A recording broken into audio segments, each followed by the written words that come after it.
When you hear the word cancer, what comes to mind? What really is cancer? How can people contact or get cancer? Are there ways for prevention? How can we support those with cancer? These and more will be coming your way on Good Morning Abuja if you stay with us on the Unity station. Welcome to today's edition of Good Morning Abuja. I am Pamela Zamfara. You know how we always start off? We start off with a motivational talk. So let's go get motivated.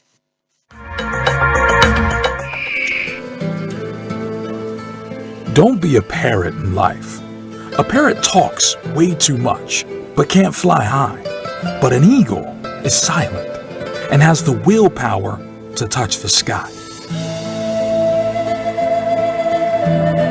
Here's the 7 mentalities that we can learn from an eagle. Number 1, eagles fly alone at high altitude.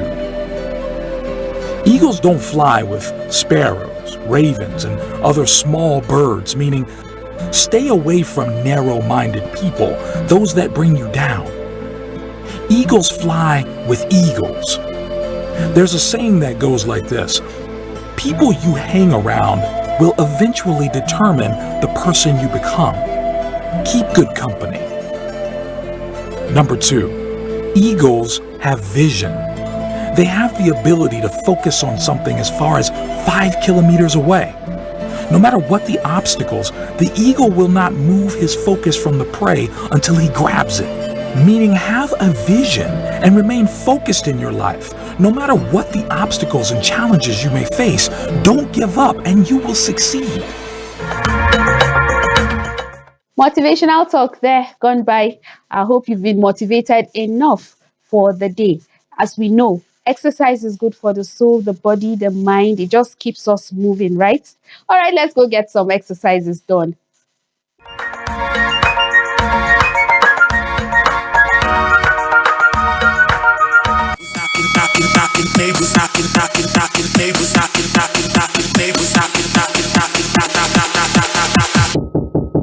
Got the neighbors sitting knocking on the floor. Got the neighbors sitting knocking.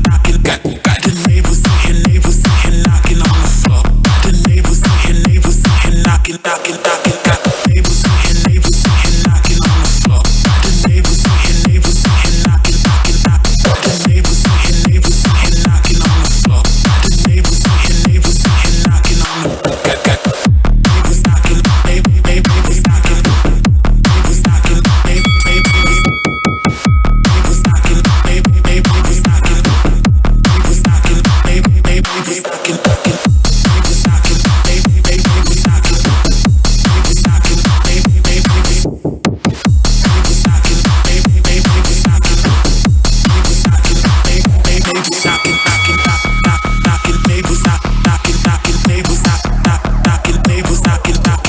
Neighbors knocking.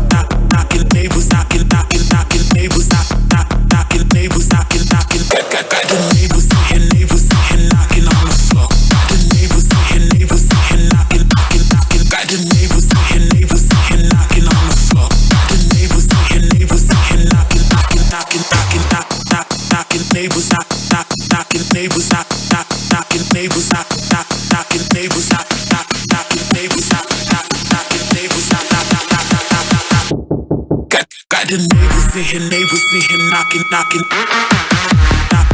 Got the knocking. Got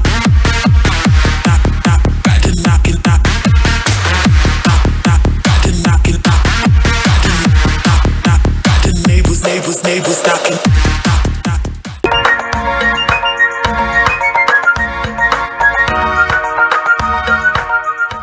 Welcome back from that exercise. Hope you joined in on exercising. All right, we know that most times people want to jackpot. People just want to move out of the country. And as we'll say jackpot, right? Must we move out of this country to make it? Let's see this feature and then we're back in the studio.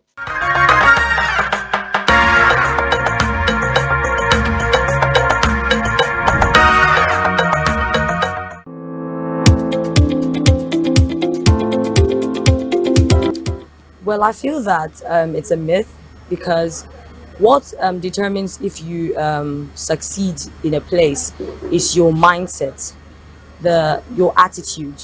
For example, imagine if Nigerians move to America, it's a location, right? And Americans move to Nigeria as a location. They would still thrive better than we are thriving now.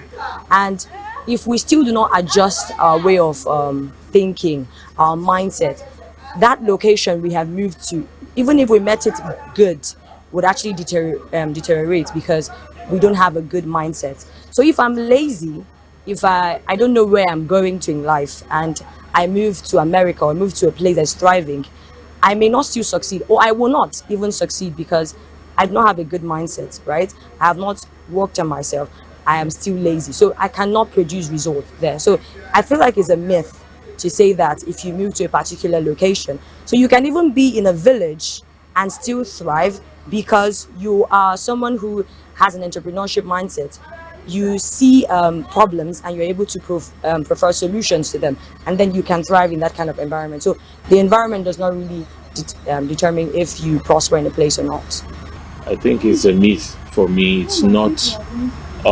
There's nothing that says that you must be in a different place for you to succeed. I think there are a lot of successful people, even in the country today, that didn't need to relocate. So, for me, that is a sign. And again, there are also those who have also relocated, but they are still not successful. So, success is not about your location, it's about who you are and it's about what you carry.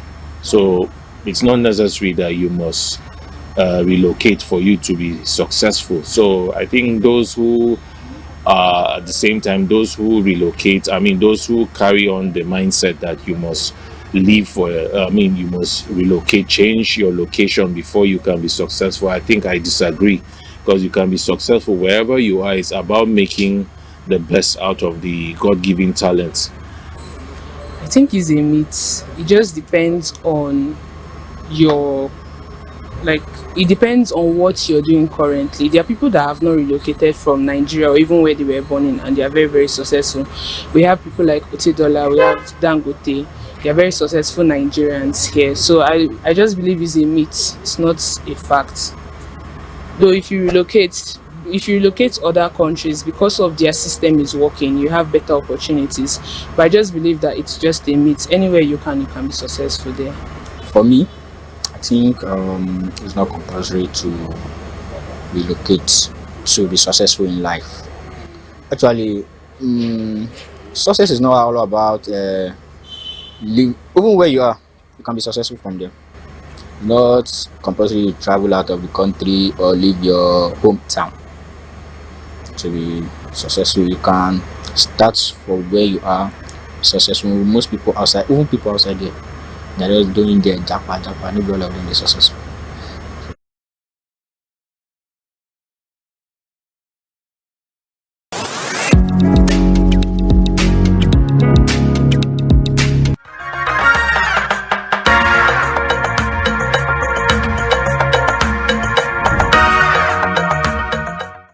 All right, lovely feature there. So now we know we must not relocate to succeed.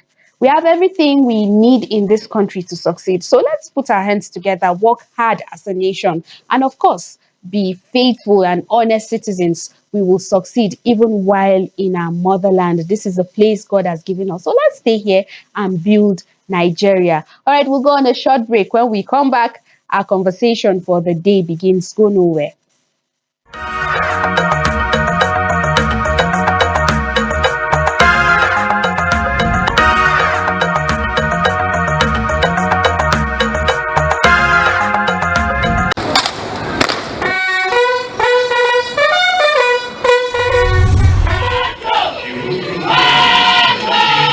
This is called the police. Live on the Unity Station, NTA Channel 5 Abuja. The least you and I can do is to assist them by making security our primary concern. To those who seek to disrupt the tranquility of the FCT, I send a clear and resolute message. My tenure will be marked by a zero-tolerance approach to all forms of crimes and criminality. When there's a court order that restricts them to Mushin Abiola Stadium, they ought to have obeyed that law. But because the FCT Police Command were prepared, we were proactive, we were able to manage within the ambit of the law. Security is everyone's business. This is why NTA Channel 5 Abuja is collaborating with the FCT Police Command in providing a weekly platform for up-to-date security check in the FCT. Join us for the real information every Wednesday at 10:30 a.m. on NTA Channel 5 Abuja, the Unity Station.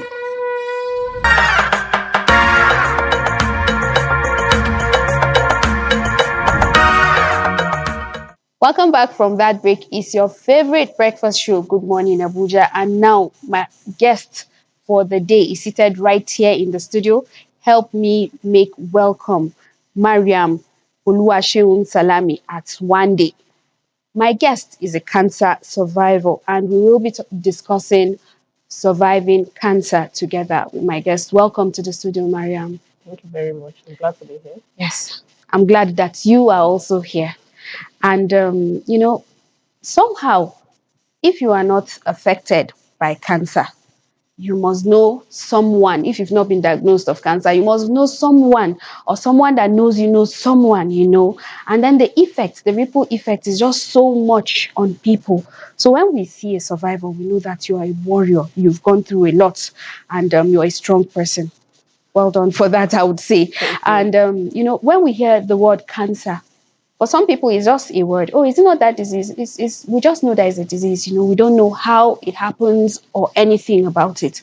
Can you tell us from a survivor's viewpoint what cancer is? From a survivor's viewpoint, cancer is not just a disease anyone should just play with casually. It's a life-changing moment for anyone who is being diagnosed. Cancer affects every part of the body, and it's not always easy from the start. Thank you so much for the compliment you gave me. But if I tell you that from the start, it's not always as easy as it looks. Most of us, we started being afraid. We were at our lowest at a point, because when cancer hits one person in the family, it affects everybody. Except the person doesn't have people who understand, who want to support.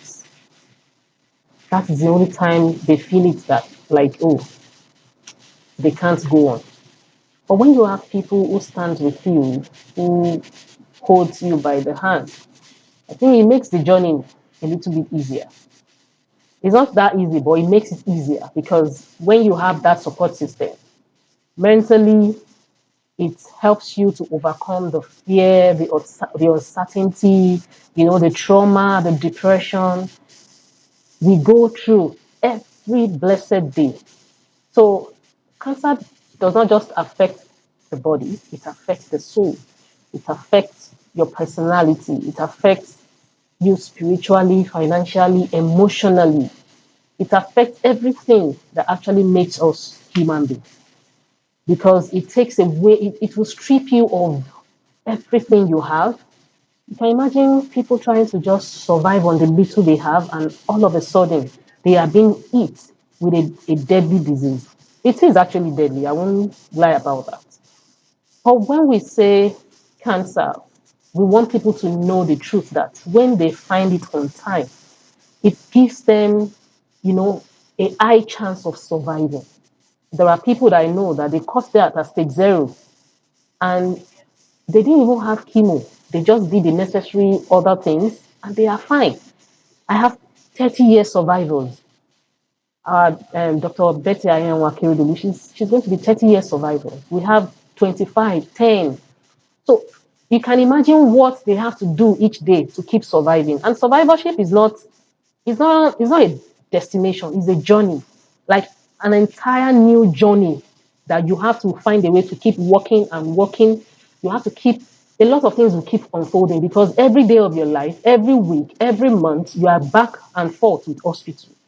You are back and forth with, trying to make out of what is what is happening. I even happening to heard you. you mention 10 years old. Yes, there are If you would talk about cancer, one would expect maybe people above 40, but I'm hearing 10. there are children, there's childhood cancer. We had a gathering yesterday. You will see a child of 4 years, a child of 3 years having cancer. So cancer is not meant for the older people alone. I was 36 years old when I was being diagnosed, and I had a 2-year-old son at that point. I have a lot of survivors who are like 20, 25, 22, who they are just at the prime of their life. You understand? They've not really done nothing serious, but cancer hits them. You can imagine what that would do to them. Mentally, you've not done anything serious with your life, and all of a sudden you are being hit with a disease that no one is even sure of what is actually causing it, or when you will be able to actually come out of it. Because like I said, survivorship is not a destination, it's a journey. That's a difficult It situation, is. actually. I need to mention that my guest is also an advocate, and she's the founder of Mariam Aswande Cancer Support Foundation. That's Max Foundation. She's currently serving as the acting chairperson of the Nigerian Coalition of Cancer Survivors, NCCS. Now, what's the number one myth? Because advocacy, being the chairperson of the acting chairperson of the Nigerian Coalition of Cancer Survivors, you get to meet a lot of people, both those who are diagnosed of cancer and those who aren't. You just keep advocating. What's the number one myth you wish everybody knew that it's just a myth, it's not true? So first thing first is the cancer is for older people, which is not true. Whether you are old, whether you are small, whether you're a man or a woman, religion, Christian or Muslim, or you're not even serving any God, cancer can eat anybody at any time. Nobody is immune to it. I was telling my doctor, one of my doctor friends some days ago, I said, Ma, you yourself, you're not immune. She said, yes, Mariam, I know. You don't need to remind me. So no one is immune to it. Cancer. This myth is actually has been a major challenge in our society, because when we go for awareness and you tell somebody that the child is going through cancer, they say no, they do juju to to that child, that a child cannot have cancer. When I tell someone I was diagnosed at 36, they say, how come? A lot of people just believe that if you are diagnosed, it could be hereditary, or from your DNA and all that. But the thing is, whether hereditary or not, there are a lot of people that do not even have traces in their family, but they have cancer. I never, I've asked questions. No one in my family ever had cancer. So I asked her questions. I was shocked, like, mommy, daddy, what happened? But the thing is, it is not until you are old. You have to start, setting your mind right now. It can eat at any time. Yes, ma'am. And the second one is the spiritual aspect. I usually try to avoid this part, because when you start talking spiritually, there are people that feel they know more. They'll tell you it is the devil that makes you have it. Are you telling me that people or young child that does not know any sin, the devil is already working on that child? Have we not seen pastors? Have we not seen imams Come down with come cancer. down? Are they not spiritual enough? We should remove spirituality and face the reality of life. Because when you eat, though you need spirituality to stand, you need God, to help you to keep moving. But a whole lot of people have been misguided. I have a whole lot of champions that when they were diagnosed, that church, their mosque will tell them that don't go for treatment. They will run from church, they will run from the mosque. After 5 years, they will come back. It has gone bad beyond recognition. And I heard you mention we should always catch it early. It helps. And that is why we talk about early detection. When you catch it early, don't go to your spiritual father to tell you, if you know that it's somebody that will derail you from going through treatment. I also have a spiritual father. He didn't derail me from going through treatment. He stood with me, even on the day of my surgery. My spiritual father was praying for me, because there is God everywhere. But don't listen to people that will tell you, don't go for medical treatment. You should go to mountain. You should go and pray it out. Or they will carry you to one babalawo to do something for you. You go and use what will, make it just escalates. And when it has escalated, it's a big problem. Meeting the right people at I'm the right telling time you. saves a lot. I'm You telling haven't you. always been the founder of the Mariam Aswande Cancer Support Foundation. How did this begin? When did you start this foundation and why? Okay, so while I was on treatment, I was on chemotherapy, I found myself just talking to people in the hospital. I'm very lively. I just want to encourage somebody because I see that their situation is way worse than mine. And I started talking to people. I started supporting from the little somebody is giving me, I'm already helping another patient beside me. And I could see the amount of stigmatization that was hitting up a whole lot of people. People are afraid to speak up even within our own self. You will see someone that has survived for like 5 years, but they don't want to show their self on the camera. They don't want people to see them. They don't want. There are people that do not even tell their own immediate family that they went through this. They went through it alone. Alone. Wow. You can imagine that. So when I started seeing, that this is the situation, so I pushed myself. I said, from my own lived experience, I really do not care what people think about me, losing one breast or not. It doesn't make me that does not make me being a woman, It doesn't change who it you doesn't are. change, who I am. Somehow I began to find purpose in this journey. A whole lot of people don't find meaning after it. But I told myself, no, if I can change one person's life by just speaking, and that is enough for me.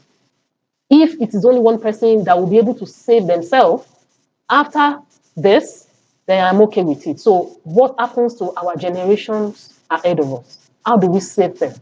Because if we are not speaking, they won't know that They there is will know hope. there's hope, yes. So you need to say it so We that need to people. say it. That's the place of advocacy and the job you do, because advocacy is one of the things that I see outlined on your profile. Yes. Advocacy. So we keep telling people about it. Now, what thing would you? Because as a survivor, I'm sure you went to the hospitals countless times and you saw all there is. What would you want to tell our government about cancer and cancer patients? What are the things? What are the loopholes you saw? What needs to be done? This is a broader aspect because seriously, cancer patients are suffering. People always feel like maybe after your treatment, that is the end of it. But my sister, that is actually the beginning of a new journey. Because yes, people helped you to go through your treatment, but do you know how financially draining it can be? Probably every month. Sometimes it could be every 3 weeks, you're running a test, you have to eat healthy, you know, medication that you are on. Because for someone like me, I'm still on 5 years medication. There are some medications that will take more than 1 million in 3 weeks. Even after surviving, you're still on medication. Yes. Why? For in case of relapse. Okay, so for some type of cancer, it has to do with your hormones, your progesterone. So they place you on medication to suppress all those things. So you can imagine after treatment, they're just returning back to your normal life. You don't know what can trigger something. So when you are on drugs, you are on, maintenance drugs, it keeps you in check. So those drugs, they are very expensive, my sister. Sometimes people will beg and cry. Some people have given up just because they cannot keep up, even after treatment. When they tell you, okay, for 6 years, you're going to be on a drug, and that drug costs you 1.5 in probably a month. And maybe your house rent is like 300K. How do you cope? In a month, you want to be paying for that kind of amount? So you see, we need affordability of medications. Because after the diagnosis, there is life. We are human beings. There is life. So many people, like I said, cannot cope. They cannot cope for transportation. I just had a program last week. Because this is June, it's Survivors Month. So we had to support cancer patients with food and small amount of money because a lot of people, they won't even have transportation to go to the hospital. Is it someone that does not have transport to go to the hospital who want to take their medication? Food is a major problem. We can't keep up with food. Everything is expensive. So if we have support for food, that one has been taken in. Then other things, the food, the transportation, your medication, it is very important. And I'm sure the food is not just everything you eat again. There are specific things you'd have to eat. To some extent, we try to eat everything, but in moderation. Okay. And when we talk about healthy lifestyle, I also emphasize on this because I always tell my people, you can never be the same. You have to find a way to balance it. More healthy food, avoid junks. You understand? Eat more of the healthy food. If you want to eat healthy food in this country, you know how much will go out of your pocket. So when you talk about food, it is a major thing. When a patient who wants to go for chemotherapy has not eaten a square meal, you are going for treatment and you've not eaten, that is a problem. How will that person heal from inside? To me, food is still medicine. So food should be made affordable for us. If they don't give us money, give us food in the hospital. Like, find a way to support us apart from just treatment and diagnosis. Afterlife, after treatment. There's just so much to talk about. There's so much to talk and about. so much for us to do as a people, as a government, and all of that. We'll go on a short break. We'll keep the conversation there and go on a short break. And while on that short break, we'll watch a feature on volunteering. And then when we're back, my guest will still be in the studio and our conversations will continue. So let's go on that break.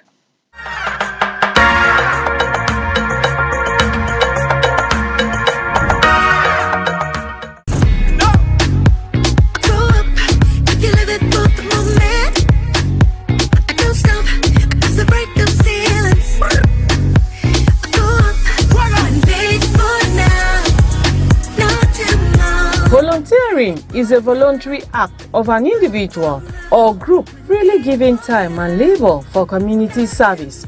It is also a selfless act to help others improve a situation you have the power to change. Volunteering allows you to connect to your community and make it a better place.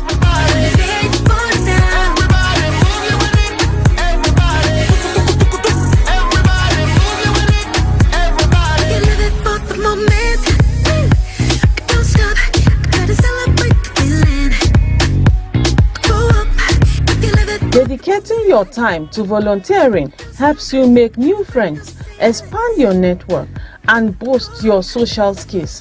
Volunteering helps you gain confidence by giving you a chance to try something new and build a real sense of achievement. You learn new skills, gain experience, and sometimes even qualifications. Through volunteering, you can challenge yourself to try something different, achieve personal goals, practice using your skills, and discover hidden talents.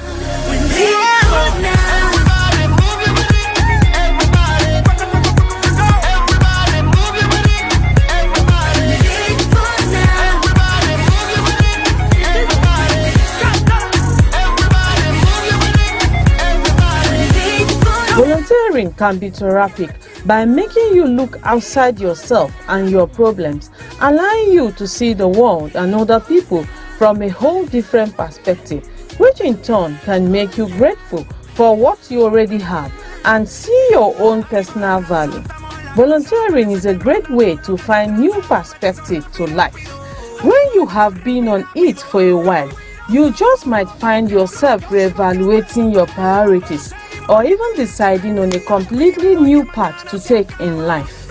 Most volunteers have great time regardless of why they do it.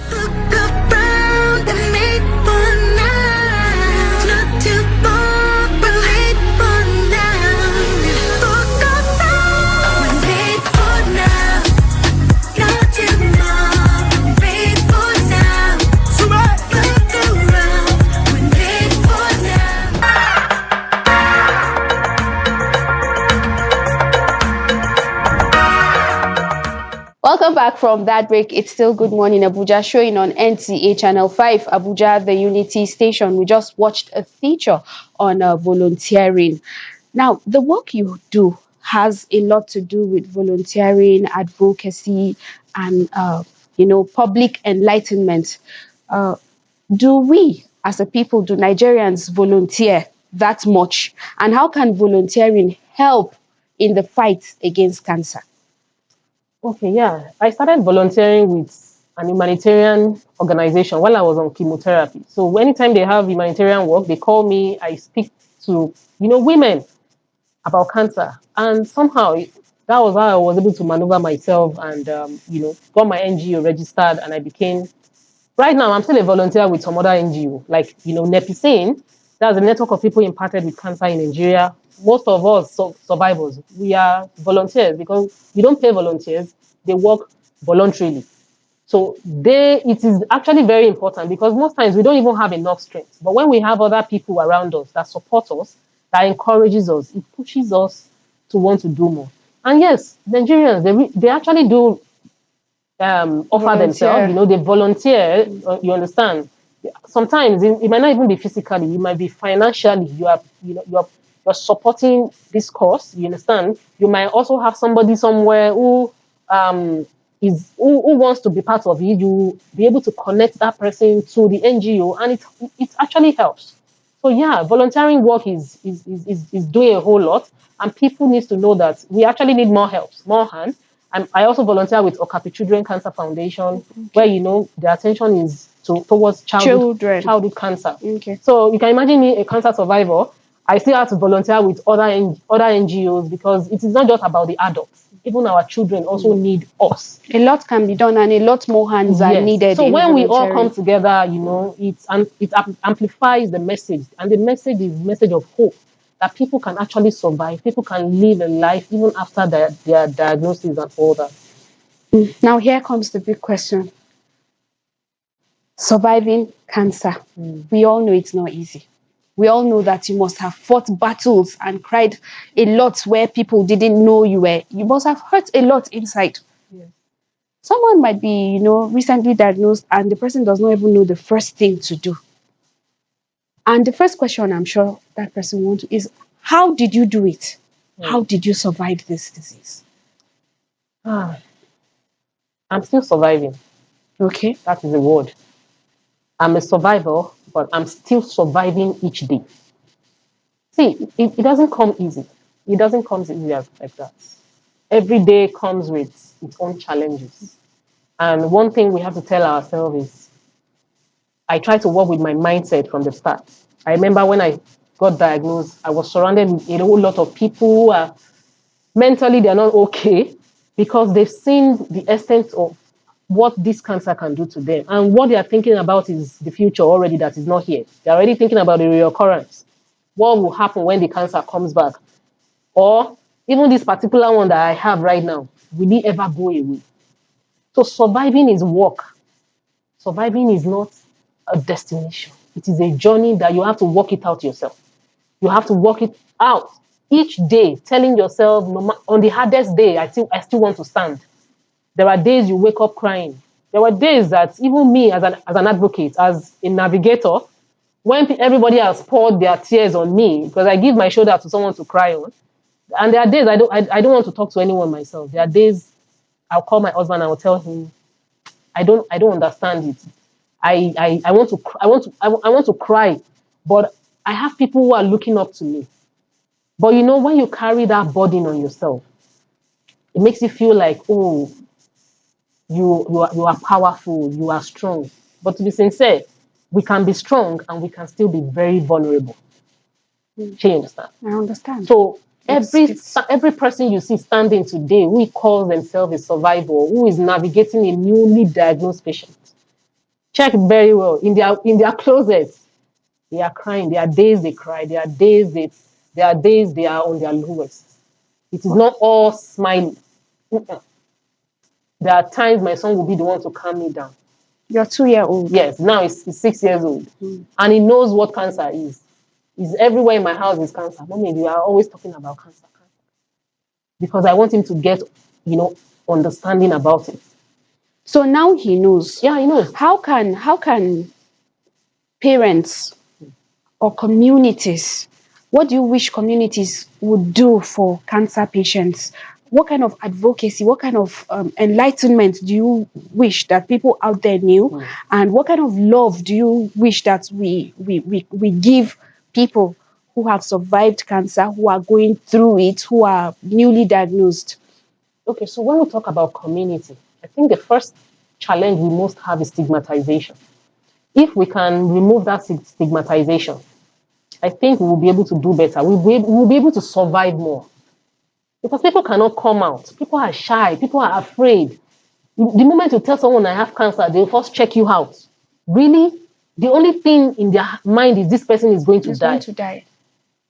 So what about people who have been surviving for 30 years? There are people who have died after my diagnosis that probably is only headache that killed them. But I had cancer. I am still here. I am still thriving. Even without cancer, life is hard. So with cancer, it is more harder. So people need to give love. We need to see this thing as a normal thing right now. Like it's like cancer is not like malaria. Anybody can have it. And if anybody can have it, we need to tell ourselves the truth. Love helps us to grow. Love helps us to give back ourselves to the society. And when you see us giving back, it is not for attention. It is not for the gain. It is because we don't want people around us or people coming after us to go through what we have experienced. For that person who is newly diagnosed of cancer, what's the first thing you would ask the person or you would tell the person to do? Because I'm sure it's a state of confusion right now. What I'll tell a newly diagnosed patient is avoid people that are like this. Avoid people that will give you misinformation. That's the first thing. If you're not misinformed, my sister, that's like 70% chance already. Because on the social media, around you, family, even within family, community, in your area, diagnosis is you alone. You are the only one that can carry that journey yourself. You are the only one that knows where it pinches. So don't let people derail you into believing into something else. If you've been able to diagnose and your doctors has told you this is what you need to do, please listen to your doctor first. Your doctor first. You can be an advocate of your own self. Go online, search. It's not everything you see, you take. You sieve. That's how it started for us. So there is nothing I want to take in. And when people bring information to you, I listen to you, but I see what is good for me. And I make sure I work on my mental state. Because if I'm not mentally okay, there's nothing like survivorship. Seriously. Okay. Well, it's been a great time with you. Before you go, if you had one thing to say to our viewers out there about cancer, it's a double-barreled question. And then another thing to say to our government out there about cancer, what would it be? Okay, I think let me say to a newly diagnosed patient first, or people out there, please, we need love, we need support, we don't need stigmatization, we need encouragement. When you see us, don't look down on us, don't pity us. We don't need your pity. And I think that's just it. We don't need your pity because some of us are even living better after it. Because some of us found purpose. And to a newly diagnosed patient, I want you to hold on to faith. Hold on to your strength because seriously, it will become a story one day. And you will be the one sitting somewhere and telling your stories, encouraging someone. But you have to start it from within. Have it in your mind that you are going to overcome it. And do everything that is right. That is just it. And to our government is doing their best already. But it's still not enough. We won't say because we are gaining one or two things, we will not say the truth. It is not enough because cancer is way too expensive for an average person. If you are rich, it will even touch your pockets, not to talk of you are poor. For an average person, it takes everything. People have sold their house, they've sold everything they have, they've become beggars just for them to survive. People, when it comes to survival, everybody wants to survive cancer.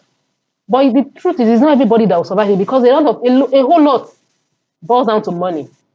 Please, all our interventions, all our programs that government is doing for cancer survivors, we need it fast and working, not just by mouth, not just policies. We need things to work in the right way because life depends on it.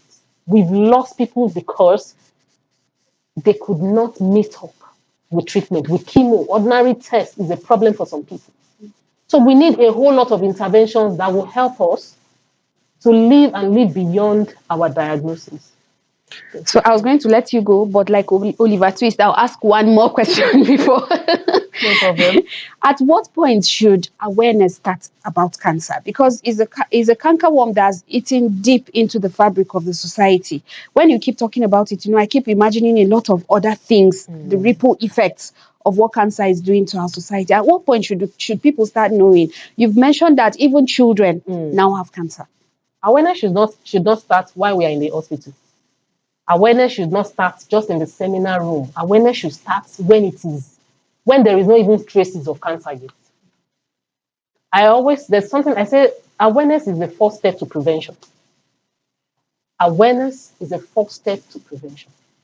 People are naive, people are ignorant, people don't know. One of the major areas in my foundation is adolescents. I go to schools, secondary schools, I do cancer awareness to them. I wish I knew earlier myself. I told you 300 level, I had that sign and they told me it was nothing. That was 16 years ago. Until 13 years down the line, it became a serious problem. So if we want to actually combat this menace, we have to start it earlier than normal. Children, don't think they are too small. Have conversations, guided conversations around it. Let them know. And we have to do a whole lot concerning our lifestyle. A whole lot of things we were not told. The stress, the things we go through that we feel it is normal. Most of them are not normal. So parents, this actually is for them. They need to do better. We actually need to do better as parents. We need to start teaching them, catch them young. That is the message. So nobody is too young to learn about cancer. And government needs to do more intervention into secondary school, even primary school. Let them start knowing. Let them start knowing. I feel like it should be part of the education right now, like the secondary education board. They should include that. I learned health education in secondary school, but I can't remember what I learned. If I had learned earlier, but I thank God for where I am today. But it is, at least we can make corrections. We can do things better now. All right. Thank you so much, Mariam Oluwaseun Salami Aswande of the Aswande Foundation for coming on Good Morning Abuja this morning. Thank you so much. You enlightened us thoroughly. Thank you so much, my sister. God bless you. God bless you too. Well, we've heard it all from the horse's mouth, a survivor. She has gone through a lot and she has shared her story with us. Let's remember that it can be any one of us. It can be the best of all. It can just happen to even children. It's so heartbreaking. So let's get aware. Let's know what it is and how to prevent ourselves from getting cancer. All right, as we move on, we'll take a short break. When we come back, Good Morning Abuja continues.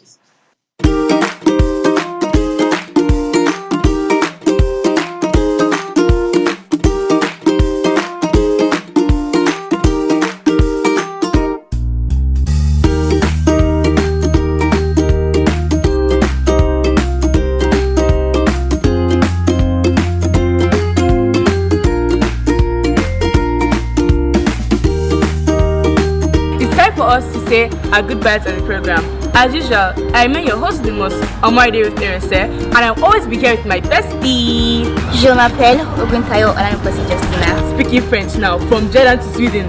Adios.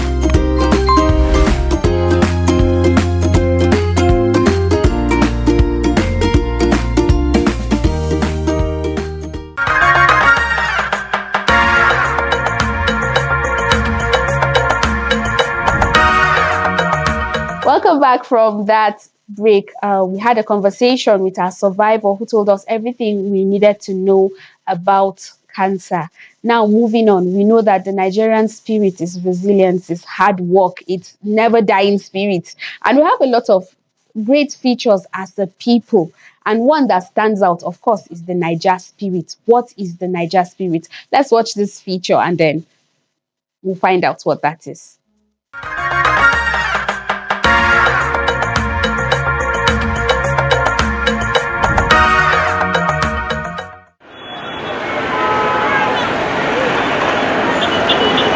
Change, they say, is constant, and no country or person is exempt from the wave of change. The rise in technology, economic transformations, pandemics, and socio-political factors have led to a number of changes and transitions globally. Nigeria has evolved through the years with a varying degree of success in these particular areas, and the strength, resilience, and creativity of Nigerians gives them the ability to survive and adapt from subsidies to online learning. When the COVID-19 struck, many thought education would come to a halt. Schools closed their gates, classrooms went silent, playgrounds grew empty.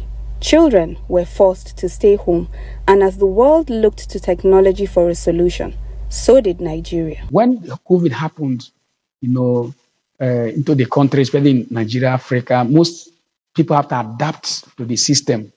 And that was when people started getting this awareness. The children, the parents, and at a point, it became a standard. It became a channel through which education activities can be carried out. And so far, it has really helped. And today, AI, Zoom, Instagram, and others, people have really come to understand that it is one of the easiest way, to pass knowledge. I couldn't separate my children from being online, and you don't even know what they're watching online, anyways. Well, it has been a wonderful help too for them. That's the positive part of it. It's very okay. Like especially with this AI times, I'm also a culprit. So most times if I don't Google, I ask AI anything, but the only thing is that I don't quote AI. When I type and then AI tells me anything, I go and moderate before anything. But the positive side of it is like almost like 95%. Yeah. From rural classrooms to city schools, teachers and parents discovered new tools and a new courage to keep learning alive no matter the obstacle. In 2012, the CBN introduced the cashless policy, encouraging the use of alternative methods of transactions. For many traders, the shift from cash to cashless wasn't easy. But even the illiterate and semi-literate are finding their way in Nigeria's digital economy by using point-of-sale terminals, simply referred to as POS, or having the open mind to receive bank transfers. I start using the machine when the cash flow is not as it was before. You understand? So we have to apply for a machine that we'll be using. Although before we were using only bank transfer and cash because there is a lot of cash flow then. But when after the COVID and the cash is not as it was before, then we apply for POS machine. That's how we started using POS, and it has been going.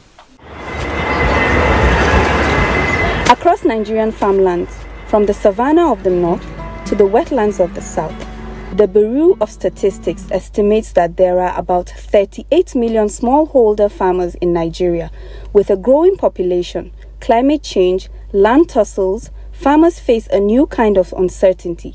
So the need to adopt new or modified farming practices is more of a necessity than a choice. We all know that the whole world is battling with climate change, and as a result, the rainfall pattern is no longer as hot as it used to be. So as a result, you discover that you can no longer predict which season you're supposed to plant, and even you cannot even predict the harvest that you're supposed to get. So as a result, we've seen a decline in the output that farmers usually get. For every Nigerian, change carries a different meaning. Sometimes hope, sometimes fear, but always a call to rise. Surviving in a changing Nigeria is not about endurance. It's about transformation. It's about the ordinary Nigerian doing extraordinary things, adjusting, innovating, and believing in a better tomorrow.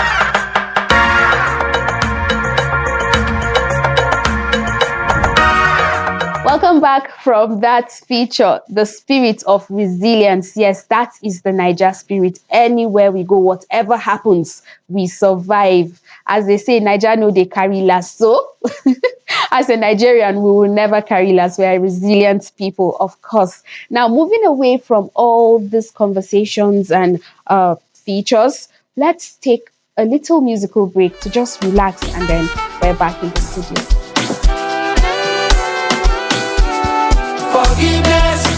Forgiveness, Father, forgive me for the bad things that I don't do. Consistency.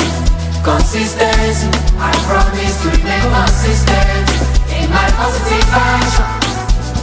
Forgiveness, forgiveness, Father forgive me for the bad parties that I don't do.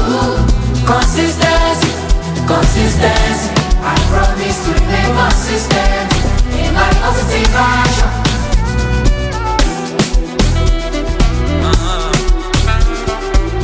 Welcome back from that musical break. Yes, it just makes me so proud. Whatever Nigerians find to do, we do it well. And our musicians, wow, they're putting our names, the Niger spirits of resilience, hard work out there. We see that in all the kind of music they produce.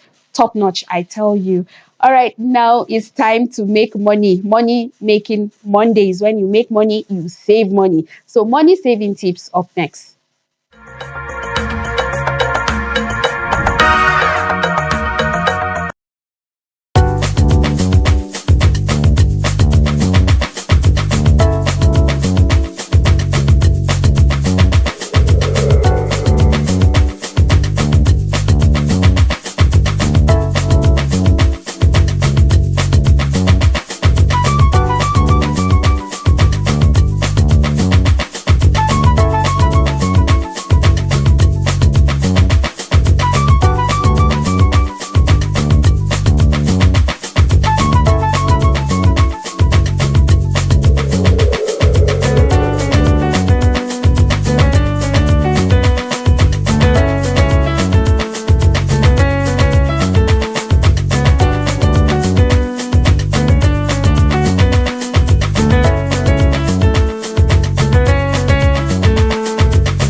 Welcome back from Money Saving Tips. Up next, what would the weather look like? I don't know, but we can find out together.